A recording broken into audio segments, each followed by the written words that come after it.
Yeah, I mean, like Red Star has been, a little bit more vocal about our opinions lately. We kind of realized that people were just projecting their politics onto us because we weren't super loud about what exactly we believed in. So we've decided to be a little bit louder on stuff. And yeah, the ballot line question, the party question, all of these things are kind of always like roiling over within DSA. And so, the typical lines that you will get, you'll have people who are arguing for what's called a clean break, which is never running any politician ever on the Democratic ballot line ever.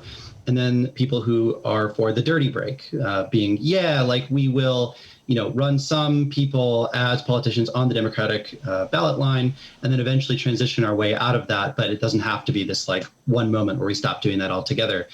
And so there was this great panel on this lately where Red Star had somebody, as well as a bunch of other caucuses. There's like a Bread and Roses person, all across like the scale of people, on basically the ballot line question. And Red Star's position is basically, it's probably not the right question to ask. Like, I think Americans are so conditioned into thinking that like a party means a ballot line. And so in order to establish a party, you must have a ballot line. That's the only mode that we can think of this in. But like a party should be like a large and internally democratic organization that can enact the will of its membership.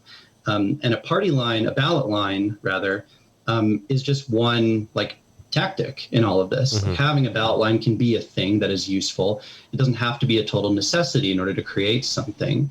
And so our position is a little bit nuanced on it, basically. I think we fall more in the dirty break category, but basically just the idea of discussing a ballot line right now is kind of just divisive. And it's not going to actually get us into anywhere super productive super soon. I will concede that Americans be loving to vote, and that if I were an international touring comedian, I would go to Europe and I'd be like, you ever see these guys? They line up at the ballot box and they'd be like, yeah, get the piece of paper out and they're putting their name on it. Don't put your name on it. Everybody, that's like my big thing I'm going back to.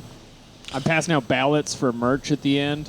You ever notice how white dudes vote like this? I'm writing in Jill Stein. Yeah. Well, brothers vote like this. How does it go? I'm writing in Jill Stein. It's physical. It's, Hello. you have to act it out. Oh yeah. I'm gonna circle in that, fill in that circle there. Gross.